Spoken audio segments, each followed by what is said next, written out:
मंगेश जी, आज योग दिवस है, इसके बारे में आप क्या कहेंगे? सबसे पहले तो आपको भी और पूरे देशवासियों को योग दिवस की शुभकामनाएं। और करो योग रहो निरोग, ये नारा है पूरे देश के। आज जो योग दिवस है, इसको आज हमारे यहाँ कांग्रेस के कार्यकर्ता बुराड़ी विधानसभा के सभी यहाँ इस मैदान में आज आए हुए हैं। यहाँ पे हम सुबह 6 बजे आ गए थे। आज 6 बजे से सभी ने यहाँ योग किया और योग करेंगे तो स्वस्थ रहेंगे, ये संदेश देने की कोशिश हम कर रहे हैं कि योग बहुत ज़रूरी है स्वस्थ रहने के लिए। तो सभी को हार्दिक शुभकामनाएं, सभी को, आपको भी, पूरे देश को योग दिवस की आज सभी को हार्दिक शुभकामनाएं। मंगेश जी, आपको अक्सर देखा गया है कि यंग युवाओं को हमेशा सपोर्ट करते हैं। खेलों के बारे में भी आपने अभी कुछ दिन पहले लॉन्च किया है, तो यंग में ये देखा जाता है कि सबसे ज़्यादा IT सेक्टर से जुड़े हैं, उनके अंदर सबसे ज़्यादा डिप्रेशन और सर्वाइकल जैसी प्रॉब्लम आ रही है। तो क्या कहते हैं उनके लिए योग की अवस्था में? देखिए, आप बात करें खेल की तो ये वही ग्राउंड है जहां हम 28 तारीख को एक बुराड़ी लीग का आयोजन किया जा रहा है, जो 28 तारीख से। इसमें लगभग 25 से 30 टीमें हैं जो बुराड़ी विधानसभा की हैं। जो बुराड़ी विधानसभा के खिलाड़ी हैं उनको मौका मिलेगा खेलने का। जो प्रतिभाशाली लोग हैं वो यहाँ खेलेंगे और आगे उनके भविष्य की हम कामना करते हैं कि अच्छा खेलें और आगे बढ़ने का वो कार्य करें। मंगेश जी, आपने एक चुनाव भी लड़ा है, कांग्रेस से, और जिला अध्यक्ष भी हैं। एक राजनीतिक सवाल है आज के दिन कि विधायक संजीव झा जी ने अपना मकान खाली किया है, भाजपा का कहना है कि दबाव में खाली किया है, कैसे देखते हैं इसे? देखिए, मैं सबसे पहले तो विधायक जी को ये कहूँगा, ये इमोशनल कार्ड खेलना बंद करें। जो 4 बार विधायक रह चुका है, मैं कहना इसलिए बोलना पड़ रहा है कि आपने सवाल किया है। अगर सबसे भ्रष्टाचारी MLA है विधायक दिल्ली में, तो सबसे बड़ा भ्रष्टाचारी संजीव झा है। वो इमोशनल कार्ड खेल रहे हैं कि मैं किराए के मकान में रह रहा हूँ। 4 बार वो विधायक रह चुके हैं।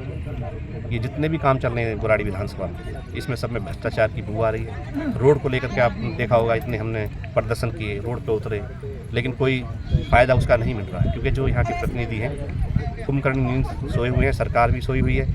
कितने प्रदर्शन हमने किए होंगे, पानी को लेकर के किए हैं, जो यहाँ की बुराड़ी की समस्याएं हैं सबको लेकर के हमने उठाने का आवाज़ उठाने का काम किया है। और बुराड़ी बंद का भी हमने वो किया था आंदोलन, वो भी किया, लेकिन कुछ उसका हल नहीं निकला।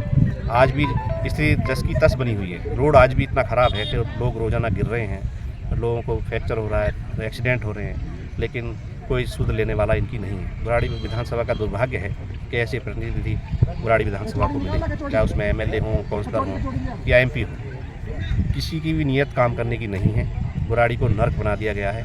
ये दुर्भाग्य कहेंगे कि हमारा जो हम बुराड़ी विधानसभा में ऐसे नर्कीय जीवन जीने के लिए मजबूर हैं। रही किराए के मकान की जो बात कर रहे हैं, ये मनोज तिवारी, मैंने आपको शुरू में कहा था, मनोज तिवारी ही संजीव झा है, संजीव झा ही मनोज तिवारी है। इनकी ये नूरा कुश्ती है। इन्होंने खाली किया है, ये फिर कहीं कह रहे हैं कि हमें, आप देखा होगा फेसबुक पे चल रहा है कि आप हमारे घर आके रहिए। अब जो कार्यकर्ता हैं, जैसे केजरीवाल का जो बंगला खाली कराया था, तो इमोशनल कार्ड उन्होंने भी खेला था कि जी आप यहाँ रहिए, हमारे पास रहिए, यहाँ रहिए। लेकिन ये सब नूरा कुश्ती है, ये सब ड्रामेबाजी है, कुछ नहीं है। नहीं, 4 बार का विधायक रहते हुए जो इन्होंने ये शिफ्ट इन्होंने 2 जगह किया है। एक तो जहांगीरपुरी, जहाँ इनका फ्लैट है, उसकी कीमत सब कम से कम 70-80 लाख रुपए की होगी, करोड़ों की भी हो सकती है। एक हरित विहार में इन्होंने पता लगा है कि हरित विहार में एक रेंट पे मकान लिया है। तो मैं यही कहूँगा, ये इमोशनल कार्ड खेलना बंद करें। बुराड़ी की जनता सब जानती है कि आप कितने बड़े ईमानदार, कितने बड़े भ्रष्टाचारी। शुभकामनाएं।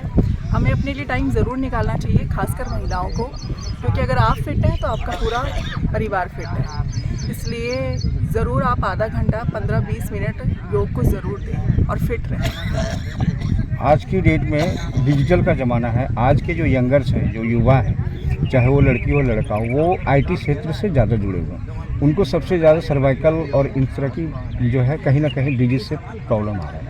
क्या लगता है आपको, योग से कुछ हो सकता है उसका? योग से उन्हें क्या करना चाहिए? योग तो आपको करना ही चाहिए। जो हमारी जो न्यू जनरेशन है, यंग यूथ है, उसको जो है योग ज़रूर करना चाहिए। सभी के लिए बहुत ज़्यादा ज़रूरी है। बच्चे बाहर पढ़ते हैं, बाहर का इतना इतना डिप्रेशन रहता है बच्चों को। योग से डिप्रेशन से बाहर वो आसानी से आ सकते हैं। अपने को उनको टाइम ज़रूर देना चाहिए। योग दिवस के बारे में क्या कहेंगे? सबसे पहले तो आप सबको अंतर्राष्ट्रीय योग दिवस की हार्दिक शुभकामनाएं। मेरा मानना ये है, अगर योग है तो जीवन है, तो योगा हम सबको करना चाहिए। इस भाग दौड़ भरी ज़िंदगी में कुछ समय अपने लिए निकालना चाहिए, क्योंकि बहुत ज़रूरी है। आज हम सब चीज़ देख रहे हैं, हर चीज़ में मिलावट है। तो थोड़ा सा कम से कम 15-20 मिनट हमें अपने लिए निकालना बहुत जरूरी है। योगा सेहत के लिए बहुत जरूरी है। शरीर है तो सब कुछ है, अदरवाइज कुछ भी नहीं।